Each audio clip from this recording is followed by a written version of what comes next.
Bonjour tout le monde, bienvenue sur cette vidéo dans laquelle on va parler, vous le savez déjà, de Unity 2019.1. Au moment où j'enregistre, cette version est sortie depuis quelques heures et on a plein de nouveautés très excitantes dans cet update.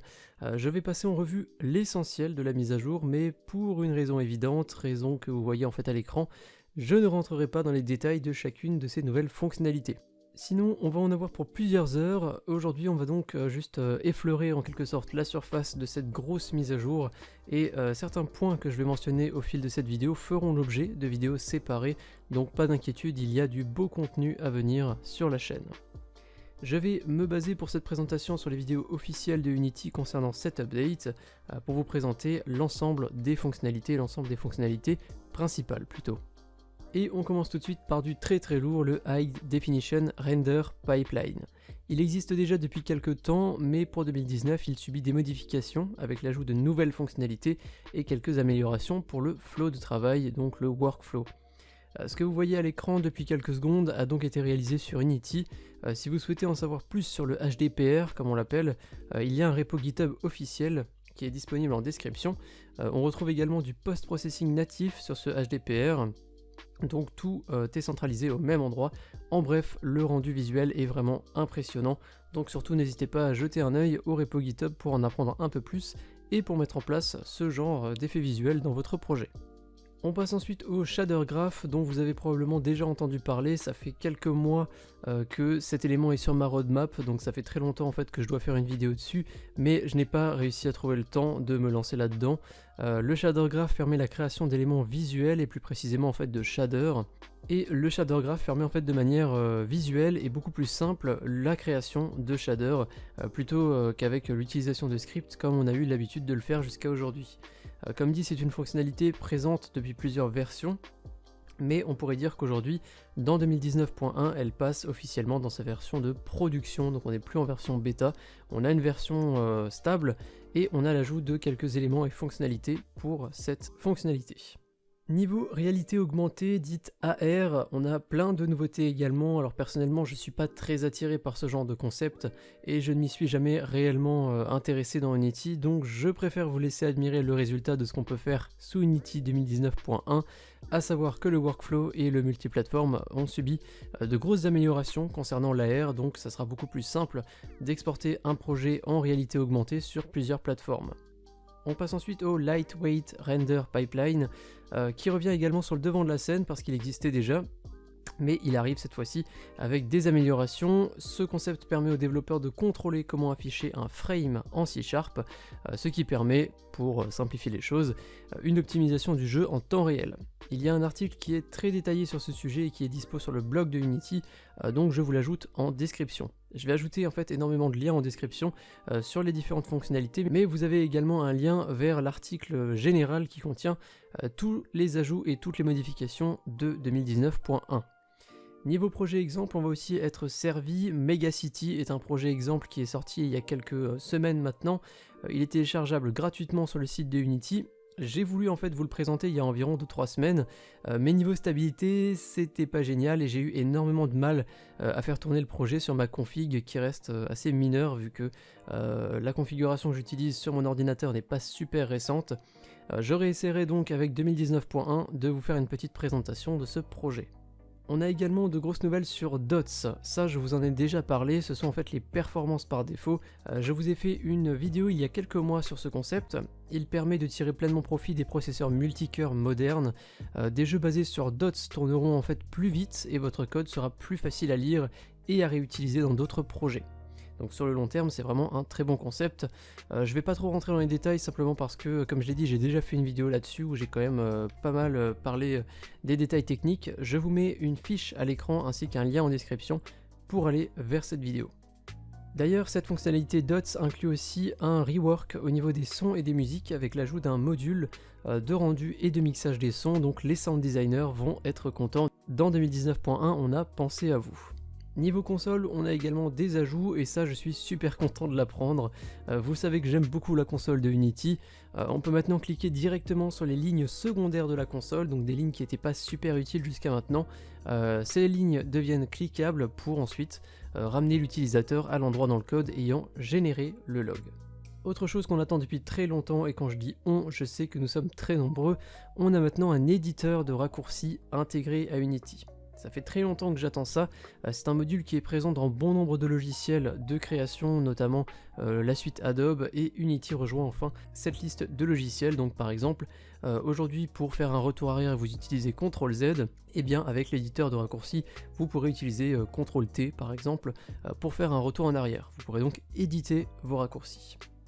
Autres améliorations et ajouts concernant la timeline maintenant, cette fenêtre qui permet de créer entre autres des cinématiques, module dont je dois également vous parler depuis très longtemps, mais je n'ai pas eu l'occasion de me pencher dessus également. On peut maintenant, comme pour les animations, créer des événements qui vont s'exécuter à tel ou tel moment de notre timeline, donc de notre cinématique en général. Petit ajout sympathique également, on peut maintenant cacher des GameObjects dans l'onglet scène uniquement, donc le joueur les verra dans son onglet game quand il jouera. Mais au niveau de développement, on peut cacher en fait des objets, donc ce qui nous permettra par exemple de cacher le surplus d'objets et donc de naviguer plus facilement dans notre scène, de choisir les éléments plus facilement, et je pense que ça sera aussi très utile pour les UI et les canvas qui n'arrêtent pas de se mettre dans le chemin de notre clic. Prochaine fonctionnalité, et encore une fois du très lourd, surtout si vous développez sur mobile, les performances adaptatives basées sur la température de l'appareil. Grâce à la température de notre appareil, on va pouvoir proposer aux joueurs une expérience de jeu toujours fluide, peu importe le taux d'utilisation du processeur et de la mémoire du téléphone. Si aujourd'hui par exemple votre téléphone chauffe beaucoup quand vous êtes sur un jeu, eh bien le jeu aura tendance à être lourdement ralenti. Maintenant avec ce changement, automatiquement l'application va réduire la qualité graphique pour moins saturer le processeur et la mémoire, mais elle proposera toujours une expérience de jeu fluide. Donc vous aurez peut-être une qualité un petit peu moindre si votre téléphone chauffe, mais au moins le jeu sera toujours fluide, ce qui est quand même beaucoup plus agréable.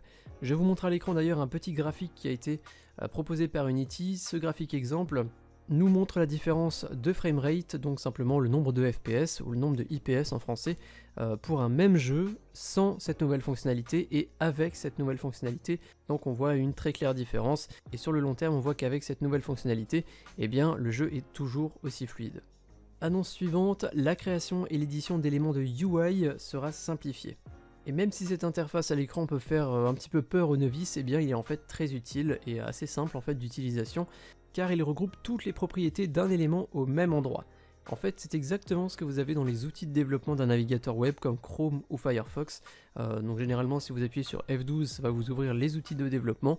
Et là vous pourrez voir tous les éléments CSS, donc les éléments de style, le balisage HTML, etc. Donc ici, ça sera plutôt orienté un petit peu comme du CSS avec notamment la possibilité de voir les margins et paddings sur la droite. Pour les fans de 2D, on a aussi pensé à vous, on a quelques améliorations, je vous laisse voir ça en fait à l'écran, ça sera beaucoup plus simple visuellement que à l'oral. On va pouvoir en fait modifier les formes des différents sprites ajoutés, ce qui va en fait grandement simplifier la création de scènes en 2D. Niveau mobile, on a déjà eu quelques annonces, mais on a encore une autre qui est plutôt sympa, c'est la création de notifications push directement in-game. Donc suite à X actions, on va pouvoir afficher un message pendant un certain temps avant de le désafficher. Et ça, vraiment basé sur l'OS du téléphone. Donc que vous soyez sur iOS ou sur Android, vous allez pouvoir générer une vraie notification. Le package de notification est d'ailleurs déjà disponible au téléchargement. Je vous laisse essayer ça si ça vous intéresse. Il se trouve simplement dans la liste des packages à télécharger pour Unity. Autre fonctionnalité que je suis très content de voir, un meilleur contrôle des animations et des rigs des personnages. On peut maintenant passer par des scripts pour afficher les visuels des os et les modifier directement dans l'inspecteur. Cela permet un meilleur contrôle sur tous les rigs des personnages, ce qui est plutôt pratique pour des personnages humanoïdes, mais pas seulement, vu que ce système est aussi utilisable pour n'importe quel type de personnage qui contient un rig. On a aussi l'ajout et l'amélioration du Garbage Collection System, toujours en version expérimentale par contre. Il y a un article complet qui est sorti sur le blog de Unity en novembre dernier pour cette fonctionnalité. Vous savez que les composants de votre ordinateur, donc surtout la mémoire, le processeur et la carte graphique, sont très demandés lors de l'exécution d'un jeu, surtout quand le jeu est assez important, ce qui peut résulter en ce qu'on appelle des lags, des freezes ou des ralentissements quand on en demande un peu trop aux composants. Le Garbage Collection System est un module justement permettant de réduire ces ralentissements en libérant la mémoire et en vidant en fait de la mémoire les objets qui ont été chargés mais qui ne sont plus nécessaires. Donc par exemple les objets qu'on a eu besoin de charger à un moment pour les afficher, eh bien si ces éléments on n'a plus besoin de les afficher, on va simplement les effacer de la mémoire, ce qui va vraiment libérer l'espace de stockage dans cette mémoire et donc on va avoir plus de place pour charger d'autres éléments. Autre très bonne nouvelle pour les développeurs smartphones toujours, et plus précisément les développeurs sur Android, vous avez maintenant la possibilité de patcher vos builds en envoyant que les scripts modifiés sur la nouvelle version. Cela vous permet en fait, après avoir créé votre premier build, si vous souhaitez en faire un deuxième par-dessus, donc avec des améliorations, et bien si vous n'avez modifié que les scripts, vous pouvez ne recompiler que les scripts, et donc sans avoir à faire de nouveau toute la compression des images et des autres éléments, donc c'est très utile et ça va vous faire gagner énormément de temps, surtout si votre build est relativement lourd. Également pour les projets basés sur Dots, on en a un petit peu parlé avant, Unity s'associe à la société Havok pour fournir une nouvelle solution de gestion de la physique. Ce nouveau système de physique est réservé aux projets basés sur les performances par défaut, donc le système Dots, mais je pense qu'on va avoir pas mal d'infos qui vont venir d'ici les prochaines semaines ou les prochains mois, bien que le système a l'air d'être déjà bien avancé et dans une version stable. On retrouve également la possibilité d'éditer des préfabs directement dans l'inspecteur après avoir sélectionné la préfab dans le projet, ce qui signifie que l'on n'a plus besoin d'ouvrir une préfab en mode préfab ou de la glisser dans la scène pour pouvoir l'éditer. Un autre ajout qui va nous faire gagner énormément de temps au niveau du workflow, l'ajout d'une recherche uni. Cette nouvelle fenêtre va nous permettre de chercher un élément dans la hiérarchie et dans le projet en même temps. Et quand je parle du projet, je parle bien évidemment de la fenêtre projet, mais également de l'asset store ou encore des paramètres de Unity. Donc si je tape un nom, eh bien tous mes éléments contenant ce nom, qu'ils soient dans le projet ou dans la hiérarchie, ils vont tous s'afficher et se lister dans cette fenêtre. C'est à peu près tout pour les principaux ajouts de cette version 2019.1. Bien évidemment, il y a énormément d'autres fonctionnalités, énormément de modifications et d'autres choses dont j'aimerais vous parler. Je n'ai fait qu'effleurer la surface de cette mise à jour et encore on va même dire que je l'ai plutôt survolé. Si vous souhaitez avoir toutes les informations sur tout ce qui a été modifié, vous avez le lien de l'article officiel de Unity pour 2019.1 en description. Comme dit, c'est un article qui est un petit peu long, il n'est pas encore traduit en français, j'espère qu'il le sera bientôt, mais au moins vous avez tout au même endroit. On se quitte sur une petite claque visuelle, toujours réalisée sous Unity. Si vous avez apprécié la vidéo et que vous souhaitez me soutenir, vous pouvez le faire via Tipeee ou via Utip. Vous pouvez effectuer des dons sur ces deux plateformes et sur Utip, vous pouvez même me soutenir gratuitement en regardant volontairement des publicités. Vous avez plus d'infos en description. Je remercie tous les tipeurs, Pif le Chien 2000, Mathieu Dupont, Raphaël G, Vincent, Spikeprog, L3T1, Anonymous34, Unam1782, Kurak, Eric Emma et Superal. Je vous dis à très bientôt pour d'autres vidéos sur la chaîne, j'ai vraiment très hâte de pouvoir me pencher plus en détail sur les différentes fonctionnalités de 2019.1 afin de vous proposer des vidéos sur ces nouvelles fonctionnalités. Je vous dis à très bientôt, salut!